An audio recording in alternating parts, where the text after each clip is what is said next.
Everyone, welcome to Next Toppers. और आज हम पढ़ने वाले बायोलॉजी में बहुत इंपॉर्टेंट चैप्टर जिसका नाम है ह्यूमन रिप्रोडक्शन। तो यार ह्यूमन रिप्रोडक्शन पढ़ने से पहले सबसे पहले तो हम ये देख लेते हैं कि 12th बोर्ड में इस चैप्टर से कितने क्वेश्चंस आए, है ना। तो यार रिप्रोडक्टिव सिस्टम में अगर आप देखो 24 में आपके 4 मार्क्स का क्वेश्चन आया है, फिर उसका 23 में 1 मार्क्स का, 20 में नहीं आया। फिर उसके गैमेटोजेनेसिस से 1 मार्क, 5 मार्क, फिर उससे 2 मार्क, 3 मार्क और 3 मार्क के फिर 2 क्वेश्चंस आए।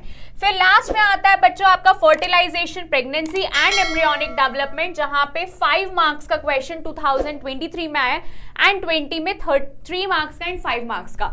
यार बच्चों वैसे तो ये चैप्टर बहुत इंपॉर्टेंट है, बिल्कुल मत भूलना। एंड यस यार ये चैप्टर कुछ ऐसा है जहां हमने थोड़ा बहुत जो है 10th स्टैंडर्ड में पढ़ रखा है, ठीक है। तो वैसे ही कुछ और डिटेल्स में पढ़ना है, लेकिन वो पढ़ने से पहले सबसे पहले तो तुम टर्मिनोलॉजीज पे फोकस करो, ठीक है। कि यार ये टर्म्स आएंगे बार बार, तो ऐसा ना हो जाए कि तुम भूल जाओ कि भाई क्या इनका मतलब होता है। तो सबसे पहले होता है बच्चों गैमेटोजेनेसिस। गैमेटोजेनेसिस मतलब का गैमीट्स का फॉर्मेशन, ठीक है। उसके बाद आता है आपका इंसेमिनेशन। इंसेमिनेशन का मतलब क्या होता है? The process of transfer of sperm into the ovum, उसको अपन क्या बोलते हैं? इंसेमिनेशन। फिर होता है फर्टिलाइजेशन। फर्टिलाइजेशन जहां पे गैमीट्स का फ्यूजन होता है मेल और फीमेल का, उसको अपन क्या बोलते हैं बच्चों? Fertilisation.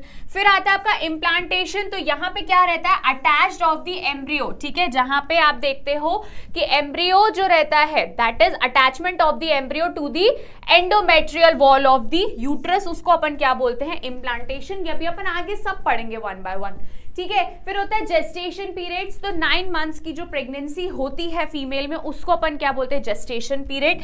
And then last is parturition. जब फीमेल एक बेबी को जब डिलीवर करती है या बर्थ देती है, उसको अपन क्या बोलते हैं? पार्चुरेशन। तो यार ये जो चीजें थी सारी, ये तो हमने इंपॉर्टेंट टर्मिनोलॉजीज पढ़ ली। यार इस वर्ड को जल्दी से बोलने में एकदम फंबल सा हो जाता है, ठीक है। तो यार अब हम पढ़ेंगे 1 by 1 रिप्रोडक्टिव ऑर्गन के बारे में। तो सबसे पहले ये डायग्राम बहुत ही नोन है, ठीक है, सबको पता है। इसको अपन बोलते हैं मेल रिप्रोडक्टिव सिस्टम। जहां पे तुमने क्या देख रहे हो? Urinary bladder, vas deferens, urethra, पीनस, epididymis, testis, scrotum, seminal vesicle, rectum, anus and prostate. तो यार ये जो सारे हैं, पहली बात तो ये बहुत इंपॉर्टेंट है, पहले ही बता दूं, है ना। बोर्ड में कभी भी ये क्वेश्चन पूछा जा सकता है, तो बिना कोई डिले के ये डायग्राम की प्रैक्टिस जरूर कर लेना तुम लोग, ठीक है। तो सबसे पहले हम ये देखते हैं यार मेल रिप्रोडक्टिव सिस्टम में प्राइमरी सेक्स ऑर्गन्स कौन कौन से होता है? टेस्टीज, है ना। टेस्टीज आप देख रहे हो यहाँ पे, है ना। यहाँ पे जब मैंने बताया था कि यार ये है टेस्टीज, और टेस्टीज जो है वो कवर है एक हैंगिंग, लटकता हुआ एक स्ट्रक्चर जिसको अपन बोलते हैं, जिसको हमने क्या नाम दिया है? हमने नहीं, हमें पता है उसका नाम क्या है? स्क्रूटम। तो उसको अपन पाउच शेप लाइक स्ट्रक्चर भी बोलते हैं। तो टेस्टीज की अगर बात करूं तो टेस्टीज जो है pair of testes oval shape में प्रेजेंट रहती है। कहाँ? स्क्रूटम के अंदर साइड, ठीक है। एंड यहाँ ये जो रहता है मेंटेन करता है टेम्परेचर, लो टेम्परेचर जो रहता है हमारी बॉडी का जो टेम्परेचर है उससे 2 से 2.5 डिग्री कम टेम्परेचर यहाँ पे देखने को मिलता है। क्यों? ताकि स्पर्म बन सके, ठीक है। तो यार ये स्पर्मेटोजेनेसिस अभी हम पढ़ेंगे एक बार और, ठीक है। And each testis has the 250 testicular lobules. हर टेस्टिस में कितने? 250 टेस्टिकुलर लॉब्यूल्स रहते हैं।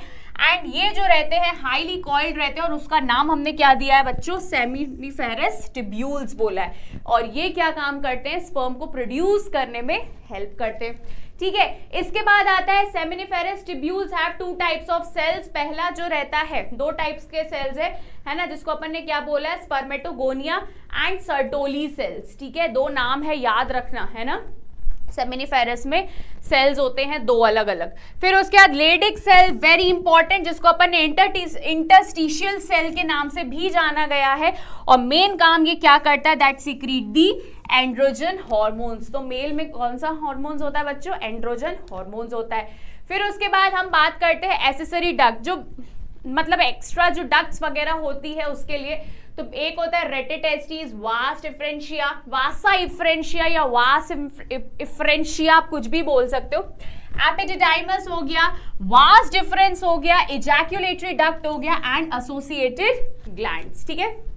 तो यार ये भी बहुत इंपॉर्टेंट रोल प्ले करती हैं। भाई सीधी सी बात है, स्पर्म बन रहा है तो उनको ले जाने का भी तो किसी ना किसी का काम होगा ही ना, ठीक है। फिर उसके बाद आता है इजैक्यूलेटरी डक्ट। बच्चों इजैक्यूलेटरी डक्ट क्या होता है? जो क्या काम करता है, store and transport the sperm, ठीक है, from the testis to the outside through the urethra. तो यार इसका मेन काम ही यही रहता है इजैक्यूलेटरी डक्ट का, कि यार ये स्पर्म को ले जाने का काम करते हैं, ठीक है, store and transport the sperm. फिर आता है आपका एक्सटर्नल जेनिटेलिया, या जो बाहर से दिखता है। तो बाहर से अपन को तो क्या दिखता है, पीनस, एंड ये पीनस जो रहता है ना, पीनस आपको देखने को मिलता है यहाँ पे। अगर डायग्राम में जाऊं एक बार फिर से, तुम लोगों को कोई कंफ्यूजन ना हो, तो यार यहाँ पे ध्यान से देखो, ये वाला पोर्शन एक्सटर्नल जेनिटेलिया में कहलाता है, ठीक है। अब बढ़ते हैं आगे यार, ठीक है। The enlarge end of the penis is called the glans penis, है ना, जो एनलार्ज लंबा सा जो एंड होता है उसको अपन क्या बोलते हैं, ग्लैंस पीनस। और इसमें एक कवरिंग होती है बच्चों, लूज सी स्किन की कवरिंग होती है, उसको अपन फोरस्किन बोलते हैं, ठीक है। तो यार ये तो चीजें तुम्हें सॉर्ट हो गई, है ना। अब बाकी का अपन डिस्कस करते हैं मेल एसेसरी ग्लैंड्स, ठीक है। तो यार इसमें क्या क्या आता है, seminal vesicle, prostate gland and bulb urethral gland, ठीक है, स्पेलिंग अच्छे से याद कर लेना, ठीक है। तो secretion of these gland forms the seminal plasma, plasma का सिक्रीशन करते हैं which contains fructose, calcium and enzyme. भाई पूछा जा सकता है ना, वेरी इंपॉर्टेंट, पहले लिख दे रही हूं मैं, ठीक है। आपको पॉइंट्स में लेके इसलिए आई हूं ताकि आपके लिए कन्वीनियंट हो, कि यार कंफ्यूजन ना क्रिएट हो कि क्या चल रहा है ना, इसलिए पॉइंट बाय पॉइंट वाइज अपन पढ़ेंगे, ठीक है। And the secretion of bulb urethral glands also helps in the lubrication of the पीनस, ठीक है। तो बल्ब यूरेथ्रल ग्लैंड का एक और काम रहता है कि यार ये क्या कर रहा है, लुब्रिकेशन का भी काम कर रहा है, वेरी इंपॉर्टेंट, ठीक है। अब हम डिस्कस करते हैं फीमेल रिप्रोडक्टिव सिस्टम, ठीक है। तो यार ये तो था फटाफट जो अपन डिस्कस कर रहे हैं वन बाय वन, ठीक है। आपका यहाँ पे रिवीजन भी हो रहा है, इसी पे ही बेस्ड मैं बहुत इंपॉर्टेंट कुछ क्वेश्चंस भी लेके आई हूँ, जो बिल्कुल आपके बोर्ड एग्जाम्स के लिए, ऑफ कोर्स, ठीक है। मतलब ऐसा मत सोच लेना कि अपने मन से इतने टाइम से जो भी क्वेश्चंस रिपीट हुए कंटिन्यूस, एंड मेरी श्योरिटी के साथ कि भैया ये क्वेश्चन आएगा ही आएगा, ठीक है, वो क्वेश्चंस इस टॉपिक में जरूर मैंने डाले हैं। तो मेक श्योर आप लोग एंड तक बने रहो, भगना नहीं कोई भी, ठीक है। फिर उसके बाद यार ओवरीज, हमें तो पता है भाई, फीमेल की बात चल रही है, फीमेल में तो यार इतनी तो बेसिक चीजें हमें पता ही है कि प्राइमरी फीमेल सेक्स ऑर्गन्स जो रहता है वो ओवरी रहता है, ठीक है।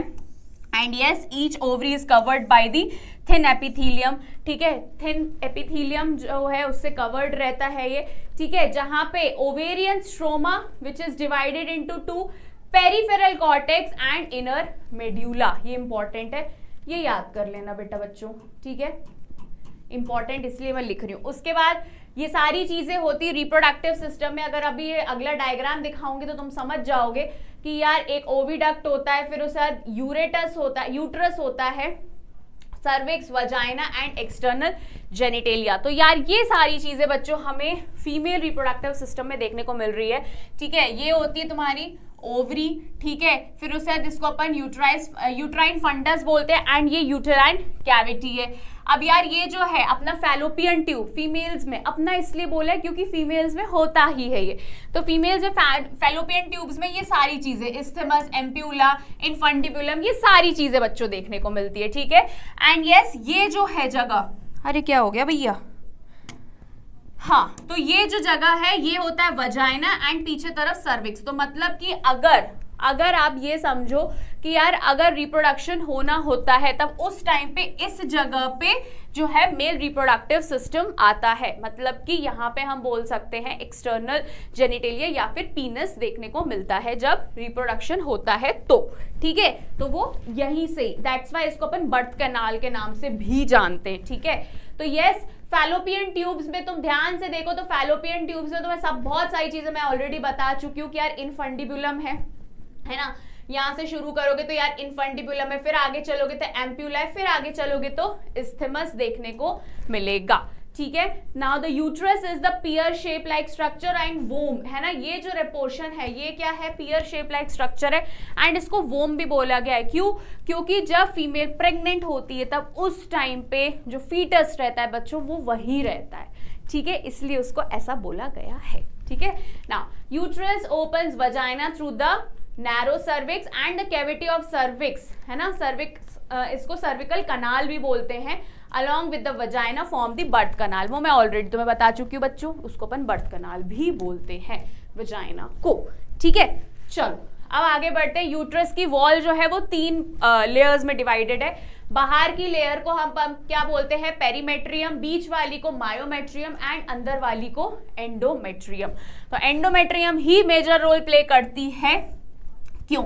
क्योंकि यार यही तो ब्रेक डाउन होती है तब जाके मेंस्ट्रुअल साइकिल हमें देखने को मिलता है। वो अभी हम पढ़ेंगे बच्चों, कोई टेंशन लेने वाली बात नहीं है। And myometrium, it is the middle thick layer of the smooth muscles which exhibit strong contraction during the delivery of baby. तो यार जो बीच वाली लेयर है यूटेराइन वॉल की, वो स्पेशली कॉन्ट्रैक्शन कॉज करती है जब बेबी डिलीवर हो रहा होता है तो। ठीक है, अब हम बात करते हैं फीमेल एक्सटर्नल जेनिटेलिया, मतलब जो विजिबल है। ठीक है, ध्यान से देखो, this diagram is not given in your NCERT. ठीक है, पहली चीज तो ये, क्योंकि मुझे ऐसा लगता है ना कुछ चीजें ऐसी होती है जो तुम देख के समझ पाओगे। ठीक है, तो यार सबसे पहले देखो मॉन्स प्यूबिस है ना, that is a cushion of the fatty tissue that is covered by the skin and the pubic hair. ठीक है, और उसके बाद फिर क्या आ रहा है, labia majora and minora. Labia majora जो रहता है that is a fleshy fold that surrounds the vaginal opening. ठीक है, ये है आपकी क्या, vaginal opening, this hole is the vaginal opening. ठीक है, एंड यहाँ पे आसपास जो आपको देखने को मिल रहा है वो लेबिया मेजोरा एंड माइनोरा कहलाता है। ठीक है, and minora is a pair of fold tissue under the labia majora. Majora के अंदर की तरफ एक और फोल्ड होता है बच्चों। ठीक है, उसको अपन क्या बोलते हैं, लेबिया माइनोरा। ठीक है, अब ध्यान से सुनना, वजाइना की जो ओपनिंग रहती है वहां पे एक आप बोल सकते हो एक मेम्ब्रेन रहती है, उसको अपन हाइमन बोलते हैं। हाइमन क्या होता है, हाइमन एक ऐसी लेयर होती है जो उसको उस टाइम पे मतलब वजाइना की कवरिंग जैसी होती है। ठीक है, तो yes, the tiny finger like projection present at the upper junction of labia minora above the urethral opening called the clitoris. अब यार ये जो हाइमन की मैं बात कर रही हूं, तो यार ये हाइमन ना रप्चर हो जाता है। अब ये रप्चर या ब्रेकडाउन, आप कुछ भी वर्ड यूज कर सकते हो, ये कब होता है, जब पहली बार रिप्रोडक्शन या तो हो रहा होता है प्रोसेस, या फिर आप ऐसा समझो कि कभी लड़कियां हॉर्स राइडिंग कर रही हैं तो उस टाइम भी ये रप्चर हो जाता है, या स्विमिंग हैवी एक्सरसाइज वगैरह के टाइम पे भी ये हाइमन जो है रप्चर हो जाता है। ठीक है, अब समझ में आया। अब यहाँ पे क्लिटोरिस क्या होता है यार, क्लिटोरिस यहाँ पे ध्यान से देखो, ये वाला पार्ट है क्लिटोरिस। आप ये बोल सकते हो कि यार एक ऐसा पॉइंट है जहाँ पे सेक्सुअल डिजायर्स की फीलिंग आती है। ठीक है, तो आप ये समझो ये चीज। एंड हाइमन मैंने आपको बता दिया कि यार पहली बार अगर मतलब आप समझो कि रिप्रोडक्शन हो रहा है, तो ये अगर ये लेयर है तो ऑब्वियस सी बात है ये रप्चर होगा, तो उससे समझ में आता है कि that cause the bleeding cause करता है। लेकिन अगर ये ऑलरेडी हट चुका है तब वहां पे ये चीज हमें देखने को बच्चों नहीं मिलती है। ठीक है, चलो अब आते हैं मेमोरी ग्लैंड्स। तो यार ये मेमोरी ग्लैंड्स तो यार फीमेल में ही होती है ऑफ कोर्स, हम यहाँ पे पढ़ते हैं। ठीक है, मेमोरी ग्लैंड्स या फिर आप ब्रेस्ट कुछ भी बोल सकते हो बच्चों। तो यार ये जो रहते हैं that contains the glandular tissue and the fats. ठीक है, तो ये आप ध्यान से देखो यार, ये चीज जो है each glandular tissue contain 50 to 20 memory lobes. ठीक है, मेमोरी लोब्स आपको दिख रहे हैं। ठीक है, ये मेमोरी लोब्स हो गया। ठीक है, ट्यूब्यूल हो गया, डक्ट हो गया, ampulla, lactiferous duct and then nipple and yes very important areola. और यहाँ पे आसपास आपको पीछे की तरफ, नीचे की तरफ, ऊपर की तरफ क्या देखने को मिल रहा है, फैट देखने को मिल रहा है। ठीक है, that contains the alveoli that secrets the milk. ठीक है, तो यार यही वही चीज है कि यार ये क्या काम कर रहे हैं, सीक्रीशन कर रहे हैं मिल्क का। And mammary duct join to form the mammary ampulla. ठीक है, and memory ampulla that is connected to the lactiferous duct through which milk comes out। तो यार यहाँ से जो है lactiferous duct से जो है मिल्क बाहर की तरफ निकलता है। अब ये तब होता है जब फीमेल के बर्थ दे देती है बच्चों को तब। ठीक है, now the milk is actually secreted by the cell of the alveoli and is stored in the lumen of the alveoli। तो यार यहाँ पे जो है सीक्रेट कौन करता है, alveoli। ठीक है, एंड स्टोर कौन करता है, lumen of the alveoli. Important है बच्चों, है ना, पूछा जाता है। ठीक है, तो कोई टेंशन मत लो, ज्यादा कुछ इतना ऐसा नहीं है कि तुम ऐसे हो जाओ कि हमें तो मैडम आउट हो रहा है, सब कुछ नहीं है, सब चीज पता है, कुछ टर्म्स को बस याद करना है। ठीक है, अब उसके बाद हम पढ़ते हैं गैमेटोजेनेसिस। यार गैमेटोजेनेसिस मतलब गैमीट्स के बनने को हम बोलते हैं, ठीक है। अब चाहे वो मेल की बात हो, अब चाहे वो फीमेल की बात हो, ठीक है। तो अब यहाँ पे ध्यान से देखो, so the process of formation of male and female gametes को क्या बोला गया है, गैमेटोजेनेसिस, जो ऑलरेडी हम फर्स्ट स्लाइड में पढ़ चुके थे, ठीक है। अब यहाँ पे यार ध्यान से देखो तुम लोग कि यार यहाँ पे जो हमें पढ़ना है ना, स्पर्म और ओवम के हिसाब से पढ़ना, मतलब मेल और फीमेल के हिसाब से पढ़ना है। तो यार मेल्स में होता है स्पर्मेटोजेनेसिस एंड फीमेल्स में होता है oogenesis, ठीक है। कलर चेंज कर लेती हूँ, थोड़ा सा अच्छा लगना चाहिए, ठीक है। तो स्पर्मेटोजेनेसिस की अगर अपन बात करें यार यहाँ पे, तो स्पर्मेटोजेनेसिस में आप देखोगे कि टेस्टीज में जो है इमेच्योर आपको मेल जर्म सेल्स देखने को मिलते हैं, जिसको अपन क्या बोलते हैं, स्पर्मेटोगोनिया, ठीक है, which produces the sperm by the spermatogenesis, that is the beginning of the, that begins at the puberty, ठीक है। तो प्यूबर्टी के टाइम पे आपको ये सारी चीजें देखने को मिलेगी, and spermatogonia present at the inner side of the seminiferous tubules, ठीक है। तो अपन ने पढ़ा था ना कि यार बहुत सारे वो लोब्स में, टेस्टिकुलर लोब्स में ट्यूब्यूल्स रहते हैं, उसको अपन सेमिनिफेरस ट्यूब्यूल्स बोलते। तो उस जगह पे क्या प्रेजेंट होता है, स्पर्मेटोगोनिया, एंड वो क्या करता है, माइटोटिकली डिवाइड करता है सबसे पहले, ठीक है।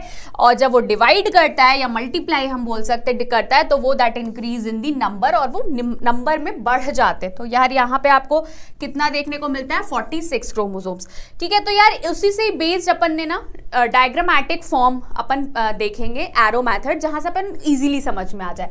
तो सबसे पहले तो था स्पर्मेटोगोनिया, तो यहाँ पे हुआ माइटोसिस, माइटोसिस के बाद क्या बना, spermatocyte primary.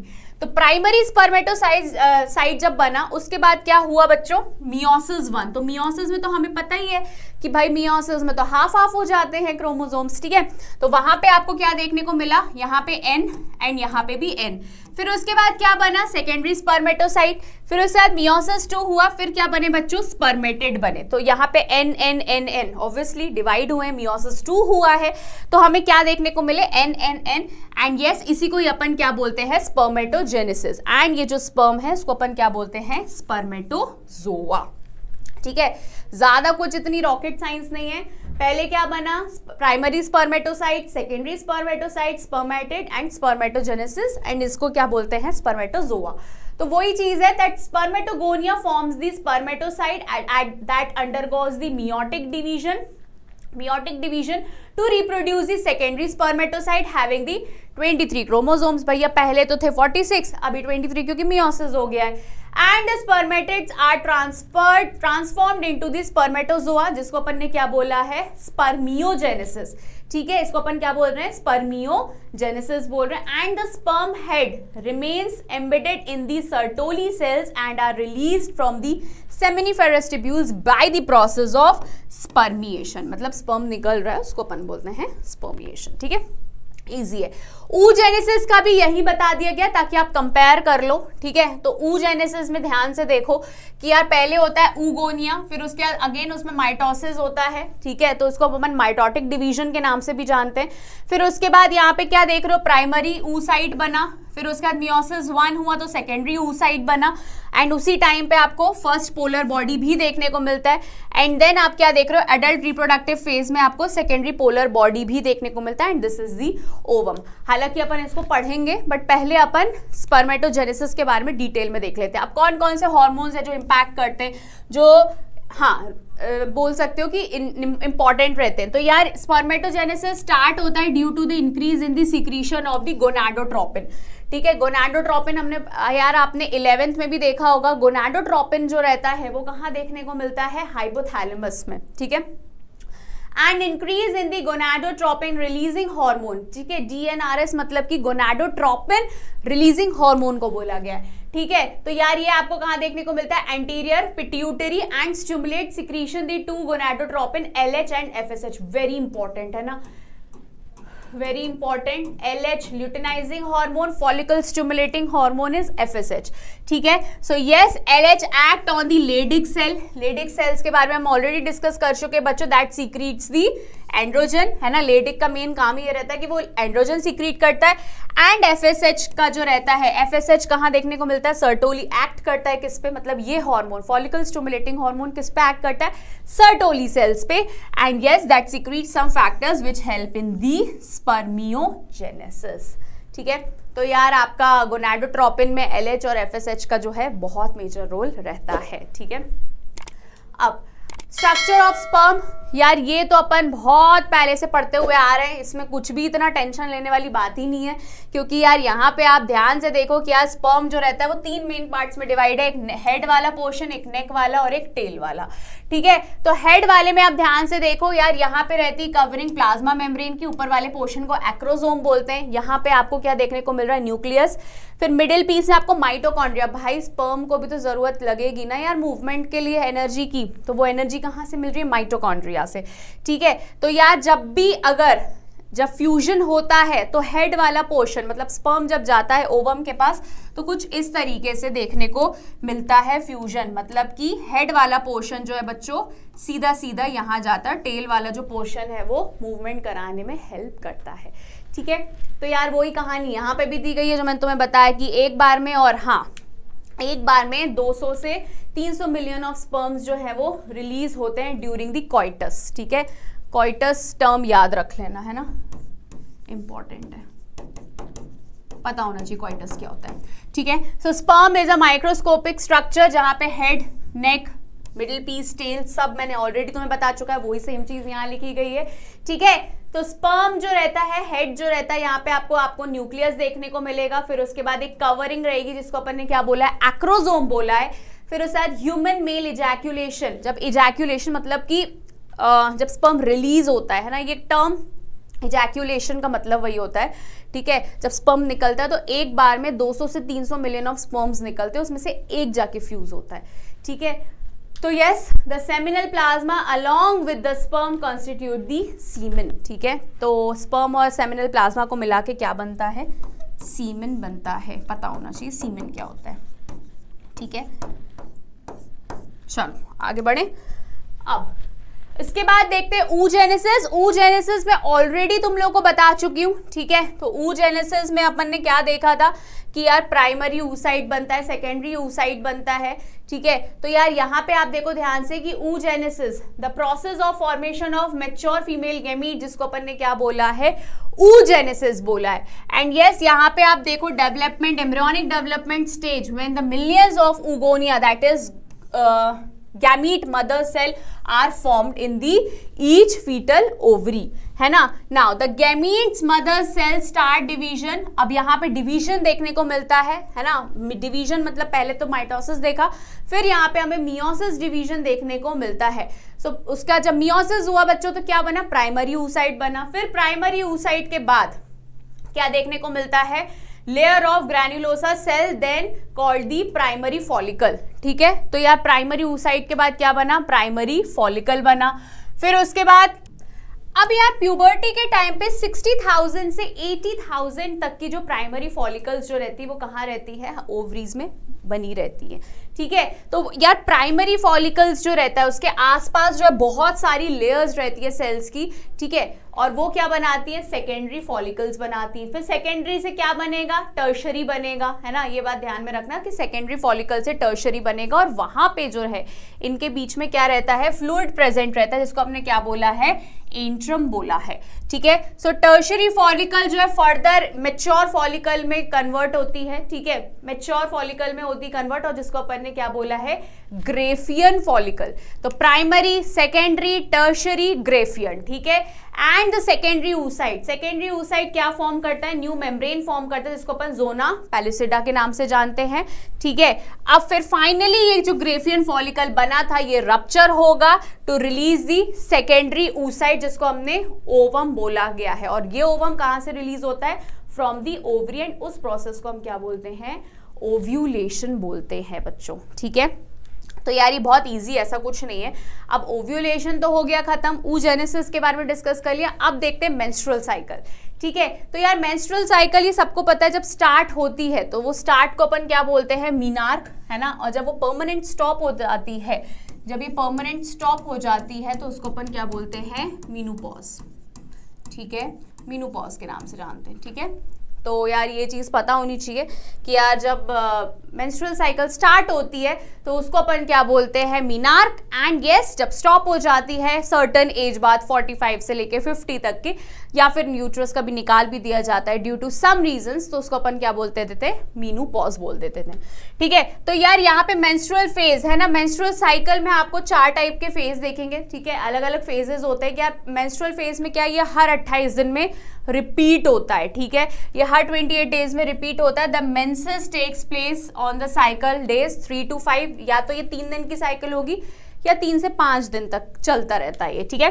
Now the endometrium of the uterus है ना, जो मैंने बताया था कि यार एंडोमेट्रियम जो रहता है वो ब्रेक डाउन होता है, अंदर की वॉल जो है वो ब्रेक डाउन होती है, जिसके कारण क्या देखने को मिलता है, ब्लड है ना, और म्यूकस वगैरह भी देखने को मिलता है, ठीक है। एंड जिसको हमने क्या बोला है बच्चों, मेंस्ट्रुअल फ्लो के नाम से हम जानते हैं, ठीक है। तो यार मेंस्ट्रुअल साइकिल में ये पहली चीज तो समझ में आई गई होगी। फॉलिकुलर फेज में क्या रहता है, in this phase the primary follicle start developing into the mature Graafian follicle, ठीक है, and the endometrium start the proliferating. फिर ओव्यूलेटरी फेज वेरी इंपॉर्टेंट है ना, पूछा जा सकता है। तो ओव्यूलेटरी फेज क्या रहता है, ये मिड साइकिल फेज रहता है, ठीक है, मतलब मेंस्ट्रुअल साइकिल के बाद का फेज, कुछ टाइम बाद का। तो यहाँ पे क्या रहता है, this is the phase in which ovulation देखने को मिलता है, ओव्यूलेशन टेक्स प्लेस, और ये कब देखने को मिलता है, 13 से 17 दिन में। वेरी इंपॉर्टेंट, ये बहुत क्रूशियल टाइम रहता है, ठीक है। Now the end of the follicular phase along with the ovulation period defines the fertilisation period. इस टाइम पे है ना, बोलते हैं ना ओव्यूलेशन के टाइम पे अगर कोई बेबी प्लान कर रहा है तो उस टाइम पे अगर ये प्लान करता है तो काफ़ी ज़्यादा सक्सेसफुल होता है, दैट्स वाई इसको अपन फर्टिलाइजेशन पीरियड भी बोलते हैं। फिर आता है ल्यूटियल पीरियड, ल्यूटियल फेज जिसको हम बोलते हैं, it is the post ovulation phase where the fate of the corpus luteum is decided, है ना। इस टाइम पे डिसाइड किया जाता है, मतलब बाद का, कि भैया अगर फर्टिलाइजेशन हो गया है तो फीमेल प्रेग्नेंट है, अगर नहीं हुआ है तो फिर अगली साइकिल प्रॉपर आती है, ठीक है, मेंस्ट्रुअल साइकिल या मेंसेस आप कुछ भी बोल सकते हो, ठीक है। तो यार ये तुम्हारी बुक में भी दिया गया है, बहुत इंपॉर्टेंट डायग्राम है ये, ठीक है, जहाँ पे तुम ध्यान से देखो कि फॉलिकल स्टिमुलेटिंग हार्मोन्स जो है ये वाला है ना, ये नीचे जा रहा है फिर ये ऊपर बढ़ रहा है, लेकिन LH जो है तुम्हारा ध्यान से देखो, LH ऊपर यहाँ पे इस पॉइंट पे मैच्योर फॉलिकल वाले में इंक्रीज हो गया है, ठीक है। ईस्ट्रोजन एंड प्रोजेस्टेरॉन जो रहता है फीमेल में बहुत इंपॉर्टेंट है। तो यार ये जो है 1 से 7 दिन की मेंस्ट्रुएशन होता है ना, ये लिखा हुआ है। फिर उसका फॉलिकुलर फेज रहता है, ल्यूटियल फेज रहता है, एंड देन नेक्स्ट साइकिल, ठीक है। तो उसी टाइम पे जो है हॉर्मोन्स ऊपर नीचे भी होते हैं, ठीक है, जिसके कारण हमें समझ में चेंजेस हमारी बॉडी में देखने को मिलते हैं। अब फर्टिलाइजेशन एंड इम्प्लांटेशन क्या होता है, ठीक है। तो यार फ्यूजन ऑफ स्पर्म, ठीक है, स्पर्म और ओवम का जब फ्यूजन होता है उसको अपन क्या बोलते हैं भाई, सीधा सीधा सा फर्टिलाइजेशन बोलते हैं, ठीक है। तो यार कॉइटस या फिर कॉप्यूलेशन, ठीक है, एक अच्छा सा टर्म है जो तुम लोग यूज कर सकते हो बीइंग अ बायोलॉजी स्टूडेंट, कि यार कॉप्यूलेशन के टाइम पे क्या रहता है, सीमेन जो है वो रिलीज होता है, और वो रिलीज होके मतलब कहाँ से रिलीज होता है, of course male reproductive part से, और कहाँ जाता है, सीधा सीधा बच्चों वजाइना में, ठीक है। तो स्पर्म जो रहता है वो मोटाइल नेचर का होता है, हमने देखा यार 200 से 300 मिलियंस ऑफ स्पर्म जो है वो रिलीज होते हैं एक टाइम पे, ठीक है। तो स्पर्म जो रहता है वो कहाँ जाता है, वजाइना के थ्रू होते होते कहाँ चला जाता है, सीधा सीधा isthmus and ampulla of the fallopian tube, है ना, and the ovum also release there and fusion of gametes takes place. तो यार जो ओवम, जो ऑब्वियस सी बात है यार, वहां पे वहीं पे एग भी निकल रहा है और स्पर्म भी वहीं तक जा रहा है, तो उस टाइम पे जो है क्या होता है, फ्यूजन देखने को मिलता है, कौन से जंक्शन पे, एम्प्यूला इस्थमस जंक्शन पे देखने को मिलता है स्पर्म और ओवम का फ्यूजन, ठीक है। तो यार जो एक्रोसोम, जैसे मैं बताया ना हेड वाले पोर्शन से होता है, तो एक्रोसोम वाला पार्ट जो रहता है उसमें क्या प्रेजेंट रहता है, जो स्पर्म का जो एक्रोसोम वाला पार्ट है वो क्या रिलीज करता है, स्पर्म लाइसिन, ठीक है।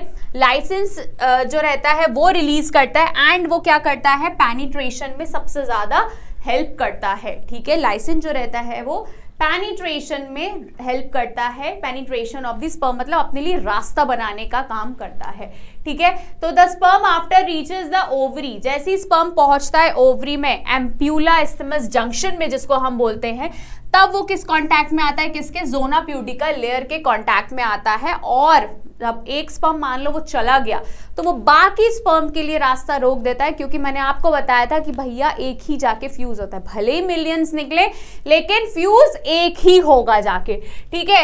एंड यस, अब जब वो फ्यूज हो गया तो मतलब की सीधी सी बात है यार कि वन स्पर्म फर्टिलाइजेस द ओवम, और उसी पे ही आप क्या बोलते हो कि एक हैप्लॉइड स्पर्म हो गया, एक हैप्लॉइड ओवम हो गया, जब वो मिलते हैं तो उन्होंने जाइगोट बना लिया जो कि डिप्लॉइड होता है, और उसी प्रोसेस को क्या बोलते हैं बच्चों, फर्टिलाइजेशन बोलते हैं, ठीक है।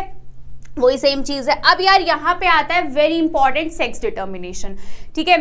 तो यार हमें ये पता होना बहुत जरूरी है कि यार जो फादर है या जो हस्बैंड है या जो मेल है वो रिस्पॉन्सिबल रहता है बच्चों के जेंडर के लिए, फीमेल रिस्पॉन्सिबल नहीं होती है, ठीक है। कैसे? अब यार जो मेल रहते हैं उनके पास दो सेक्स क्रोमोसोम्स होते हैं, एक होता है एक्स तो दूसरा होता है वाई, ठीक है, ध्यान से समझना, ये होता है मेल के पास, ठीक है बच्चों। और अगर मैं बात कर रही हूँ फीमेल की, तो यार उनके पास, बेचारों के पास, फीमेल के पास एक्स एक्स ही होता है, ठीक है। तो जब अब फ्यूजन होगा मेल और फीमेल का, ठीक है, फ्यूजन होगा मेल और फीमेल का, तो यार अगर मेल का एक्स वाला क्रोमोसोम फीमेल के एक्स से होता है तो क्या बनता है, एक्स एक्स बनता है, और वो एक्स एक्स फीमेल रहता है। और अगर इनका वाई वाला क्रोमोसोम इनके एक्स से आता है, एक्स वाई बनता है, और उस टाइम पे बच्चा क्या होता है, मेल, मतलब कि बॉय देखने को मिलता है, ठीक है। तो यार तुम समझ रहे हो, फीमेल के पास तो एक्स ही है, डिपेंड करता है मेल का कि कौन सा क्रोमोसोम उसके साथ मैच करता है या फ्यूज हो रहा है फर्टिलाइजेशन के टाइम पे, जिसके कारण हम ये बोलते हैं कि भैया जाइगोट जो बन रहा है कि एक्स एक्स बन रहा है या जाइगोट एक्स वाई बन रहा है, ठीक है। समझ में आया? सेक्स डिटर्मिनेशन बहुत इजी है, इसमें तो तुम लोग को ऐसा है कि यार पहले से ही जानते हो, बट एक बार और पढ़ना हमारी जिम्मेदारी है, ठीक है। अब आता है इम्प्लांटेशन। तो यार इम्प्लांटेशन में क्या रहता है कि यार किस तरीके से, यहाँ पे ध्यान से देखो कि यार किस तरीके से जो है डेवलपमेंट बच्चों देखने को मिलता है, वो हमें पढ़ना है इम्प्लांटेशन में। तो haploid gametes fuse together to form the diploid zygote, है ना। हैप्लॉइड गैमीट्स कौन कौन से, एक मेल हो गया, एक फीमेल हो गया, फ्यूज हुआ एंड क्या बना लिया इनने, डिप्लॉइड जाइगोट बना लिया, ठीक है। अब यार जाइगोट में और क्या क्या चेंजेस या कितने कितने सेल्स बनते हुए नजर आते हैं वो देखते हैं, तो ठीक है। तो as a zygote moves towards the uterus, mitotic division जो रहता है वो स्टार्ट हो जाता है, और ये क्या दिखाते, क्लीवेज, मतलब कि चेंजेस दिखाते। पहले कितने बनेंगे, 2, 4, 8, 16 ऐसे टाइप के सेल्स बनेंगे, जिसको अपन क्या बोलते हैं, ब्लास्टोमियर्स, ठीक है बच्चों, ठीक है। तो blastomeres with 8 to 16 cells are called the morula, ठीक है। ध्यान से देखो, यहाँ पे तुम देख रहे हो जाइगोट है, ये 2 सेल बन गए, फिर 8 बन गए, फिर उसके बाद बहुत सारे बन गए, ठीक है। उसको अपन ने क्या बोल दिया, मरूला बोल दिया, ठीक है। तो 8 से लेके 16 तक के हमने क्या बोल दिया, मरूला बोल दिया। फिर उसके बाद क्या बना, ब्लास्टोसिस्ट, ठीक है, ब्लास्टोसिस्ट बना, and late stage blastocyst, and then implanted blastocyst देखने को मिलेगा, ठीक है। तो यार यहाँ पे ध्यान से देखो, morula divide to change the blastocyst and the blastomere is in the blastocyst are arranged into the outer layer, जिसको अपन ने क्या बोला, ट्रोपोब्लास्ट, ठीक है। बाहर की लेयर को क्या बोला, ट्रोपोब्लास्ट, और अंदर वाली को इनर सेल मास बोला गया, याद रखना, ठीक है। So trophoblast layer then get attach to the endometrium of the uterus, ठीक है। जो ट्रोपोब्लास्ट रहेगी वो किससे अटैच हो जाएगी, एंडोमेट्रियम से, and the inner cell mass divide to cover the blastocyst, और इस प्रोसेस को हमने क्या बोला है, इम्प्लांटेशन बोला है बच्चों, इंपॉर्टेंट है, ठीक है। देखो मैं ना तुम्हें ये डायग्राम के फॉर्म में बता भी इसलिए रही हूँ, ठीक है, ऑल्दो ये हमारा रिवीजन सेशन है, बट स्टिल मैंने तुम्हें इतना अच्छे से इसलिए बताया ताकि तुम्हें कोई कंफ्यूजन ना हो यार, क्योंकि यार टॉपिक ऐसे है जो हम छोड़ ही नहीं सकते बच्चों, ठीक है। तो ये सारे के सारे इतने इंपॉर्टेंट टॉपिक्स है ना, तो तुम लोग बिल्कुल छोड़ के जाना ही मत। फिर उसके बाद चेंजेस ड्यूरिंग प्रेगनेंसी, ठीक है। प्रेगनेंसी के टाइम पे क्या क्या चेंजेस देखने को मिलता है, क्रॉनिक, एक फिंगर लाइक प्रोजेक्शन, इसको हमने क्या बोला है, क्रॉनिक वेलाई एंड यूटेराइन टिश्यू एक साथ जुड़ के एक स्ट्रक्चर बनाते हैं, है ना। That is called the placenta. तो प्लेसेंटा बहुत मेजर रोल प्ले करता है। तो प्लेसेंटा का मेन काम क्या रहेगा कि यार जो फीटस है उसको ऑक्सीजन, खाना सब कुछ प्रोवाइड करवा सके, ठीक है। तो यार एम्ब्रियो की हम बात कर रहे हैं, उसको ये क्या सप्लाई करता है, ऑक्सीजन देगा, न्यूट्रिएंट्स देगा। Placenta also act as a endocrine tissue and produce the several hormones, जैसे कि कौन कौन से हॉर्मोन्स प्रोड्यूस करता है यार, ह्यूमन कॉरियोनिक गोनाडोट्रोपिन, फिर उसके बाद ह्यूमन प्लेसेंटल लैक्टोजन, फिर ईस्ट्रोजन, प्रोजेस्टेरोन, ये सारे हॉर्मोन्स जो हैं ये क्या करता है, आपका जो प्लेसेंटा है वो प्रोड्यूस करता है। बहुत इंपॉर्टेंट रोल प्ले करता है यार प्लेसेंटा जो है ना। अगर फीमेल प्रेग्नेंट है तो भाई प्लेसेंटा तो मेजर रोल प्ले करेगा, ठीक है। उसके बच्चे का पूरा खान पान हर चीज़ का ध्यान रखने का काम प्लेसेंटा का रहता है। इसके अलावा एम्ब्रियोनिक डेवलपमेंट में तुमने ये सुना होगा यार स्टेम सेल्स के बारे में, ठीक है। तो the cells which have the potency to give rise to any type of cells, ठीक है, उसको अपन क्या बोलते हैं, स्टेम सेल्स। एंड बहुत लोग प्रिजर्व करके भी रखते हैं, ठीक है, कि यार आने वाले टाइम पे बच्चे को कभी कोई दिक्कत हुई तो स्टेम सेल्स का यूज कर सकते हैं हम, ठीक है। तो ह्यूमन प्रेगनेंसी जो रहती है 9 महीने की रहती है, पता ही होगा 9 महीने को जेस्टेशन पीरियड बोलते हैं, वो अभी आने वाली स्लाइड्स में बताऊंगी मैं। तो यार जब 1 महीना हो जाता है फीमेल को तो हम क्या बोलते हैं कि यार बच्चे का हार्ट बन जाता है ना। Limbs and development bye the end of the 2nd month, हाथ वाथ का जो डेवलपमेंट है वो 2 महीने में देखने को मिलता है। 3 महीने में भी आपको मेजर ऑर्गन्स देखने को मिल जाएंगे बच्चों। फर्स्ट मूवमेंट एंड अपीयरेंस जो रहता है हेयर्स का बच्चे का वो 5th वाले मंथ में देखने को मिलता है, ठीक है। अब मैं इतना डिटेल में इसलिए बता रही हूँ ताकि तुम्हें याद रहे, ठीक है। By the end of 24th week the body covers with the fine hair, eyelids मतलब आंख वाँख, आई लैशेज वगैरह सब बन जाती है बच्चे की। And finally bye the end of 9 months, ठीक है, एंड ऑफ 9 मंथ्स या फिर बोल सकते हो कि यार 9 मंथ जब हो जाता है, ठीक है, तब आपको एक फीटस है ना, एक प्रॉपर जब बच्चा बन जाता है उसको अपन फीटस बोलते हैं, तो फीटस बन जाता है, ठीक है। अब यार पार्चुरेशन है ना, पार्चुरेशन तो सिंपल सी कहानी है कि यार पार्चुरेशन लैक्टेशन में पार्चुरेशन मतलब बर्थ देना है ना। जैसे कि मैंने आपको स्टार्टिंग की स्लाइड बताया था कि यार जब एक फीमेल बर्थ देती है एक बच्चे को तो उसको हम क्या बोलते हैं बच्चों, पार्चुरेशन। और उस 9 महीने के है ना, उस 9 महीने को क्या बोलते हैं बायो वाली लैंग्वेज में, हमारी लैंग्वेज में जेस्टेशन पीरियड बोलते हैं, ठीक है। तो जब कॉन्ट्रैक्शन वगैरह होता है, यूट्रस में डिलीवर होता है बच्चा, तो उसको अपन क्या बोलते हैं, पार्चुरेशन बोलते हैं। एंड पार्चुरेशन कब देखने को मिलता है यार, जब फीटस पूरा डेवलप हो जाता है। So yes, and the placenta which induces the mild uterine contraction is called the foetal ejection reflex. So अब फीमेल में जब मिल्क निकलता है, ऑफ कोर्स सी बात है यार बच्चा होगा तो उसको बोलते हैं ना मदर का मिल्क देना बहुत ज़रूरी रहता है, ठीक है। क्यों? क्योंकि यार उस मिल्क में इतनी ताकत होती है ना बच्चों कि यार बच्चे को कोई ऐसा कोई मेजर डिजीज नहीं हो सकती, क्योंकि उस मिल्क से क्या होता है, वो फाइट करने की इम्यूनिटी मिलती है बच्चे को, ठीक है। तो yes, production of milk at the end of the pregnancy by the differentiation of the mammary glands is called the lactation, ठीक है। पहला जब मिल्क निकलता है ना मदर का, है ना, बोलते हैं आप लोग की लैंग्वेज में बोलते हैं ना कि यार मदर पहला पीला दूध, कभी कभी ऐसा भी बोलते हैं, या जो मदर का जो पहला मिल्क रहता है जो बच्चे को दिया जाता है बच्चों, उसको हम क्या बोलते हैं, कोलोस्ट्रम। वेरी इंपॉर्टेंट, पता होना चाहिए भाई कि कोस्को अच्छी टर्म है उसके लिए, ठीक है, उसका टर्म है कोलोस्ट्रम, ठीक है। Now the colostrum contains antibodies, जैसा कि मैंने बताया कि भाई उसमें होती है भयंकर वाली एंटीबॉडीज जिसके कारण बच्चा जो है उसको इम्यूनिटी मिलती है, मतलब न्यूबॉर्न को इम्यूनिटी मिलती है, ठीक है। तो यार ये तो थी सारी चीज़ें इस पूरे ह्यूमन रिप्रोडक्शन के बारे में, जो काफ़ी ज़्यादा डिटेल में भी था और तुम्हारे रिवीजन के लिए तो बहुत हेल्पफुल था, ठीक है बच्चों। तो हर चीज़ को तुम लोग एक एक चीज़ जो है काफ़ी अच्छे से पढ़ना, एंड मेक श्योर कोई भी टॉपिक मत छोड़ना, बहुत इंपॉर्टेंट है, ठीक है। मतलब मैं ये बोल रही हूँ कि यार नहीं छोड़ना है तो मतलब नहीं छोड़ना है, लेकिन अब जो बारी है जो क्वेश्चंस की जो मैं तुम्हें बताने वाली हूँ, वो सारे के सारे जो क्वेश्चंस है ना वो मेरे प्रेडिक्ट किए गए हैं, प्लस मुझे ऐसा लगता है कि यार ये श्योर आएंगे ही आएंगे, तो इस क्वेश्चंस को करके जाना, मक्कारी नहीं करना है, ठीक है। चलो, तो यार पहला है concentration of which, concentration of which of the following substances will decrease in the maternal blood as it flows from the embryo to the placenta through the umbilical cord. तो भाई ये सारे ऑप्शंस दिए गए हैं, अगर तुम्हें पता है आंसर तो कमेंट सेक्शन पे डाल देना, otherwise the answer is this, first and second, oxygen and amino acid.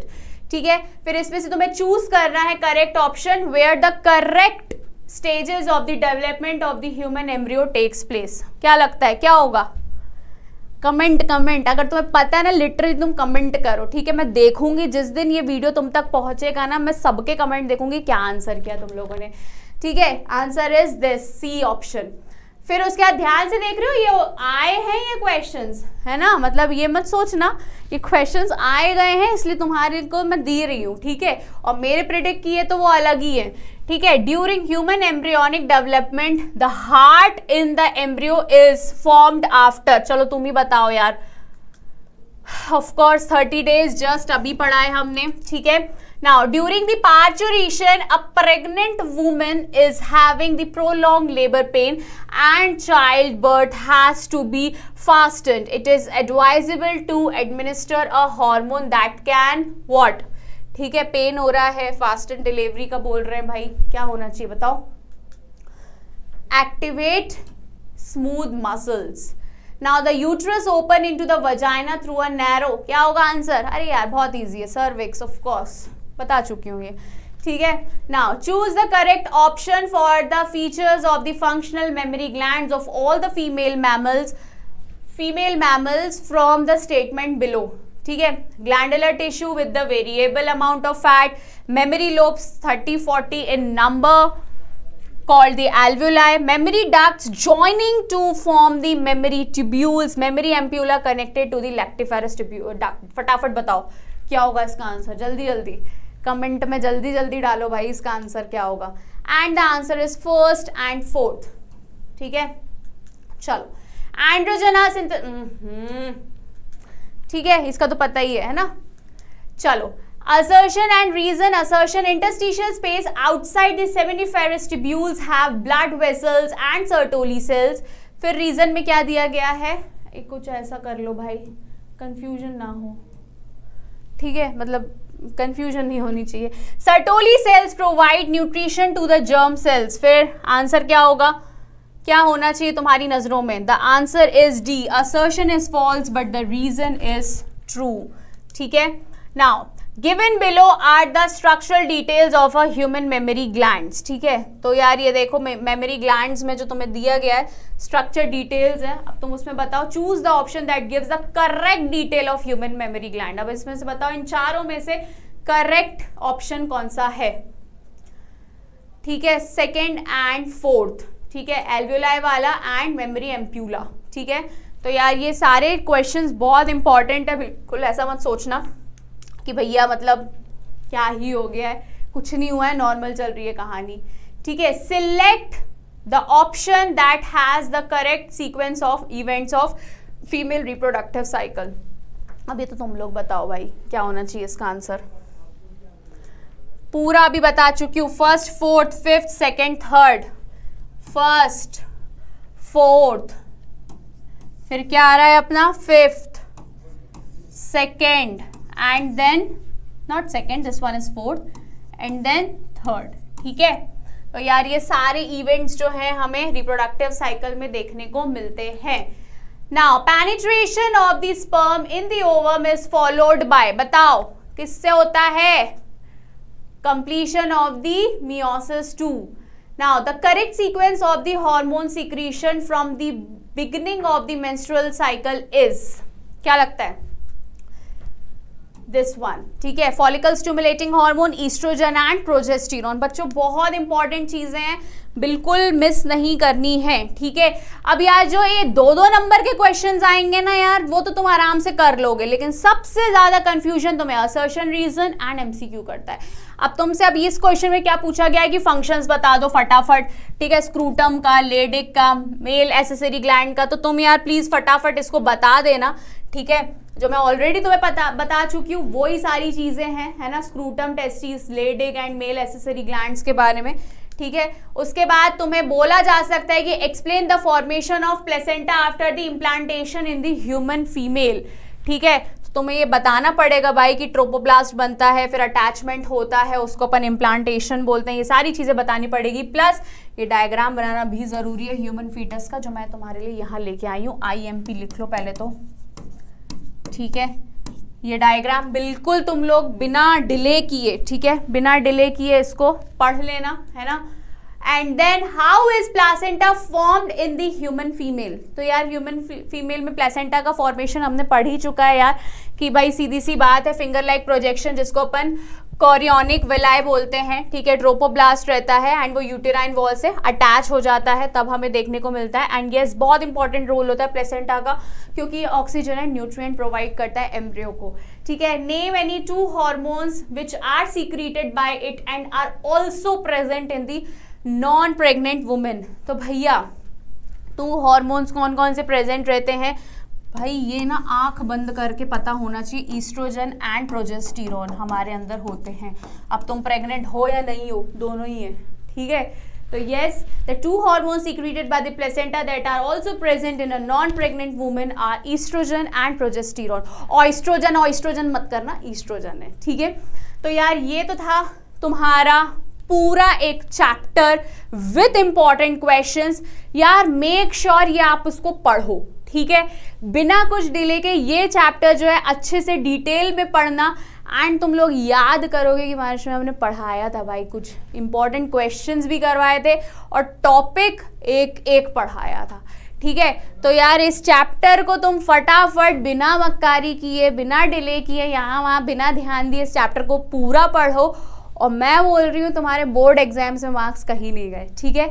So all the best for your exams, bye बच्चों।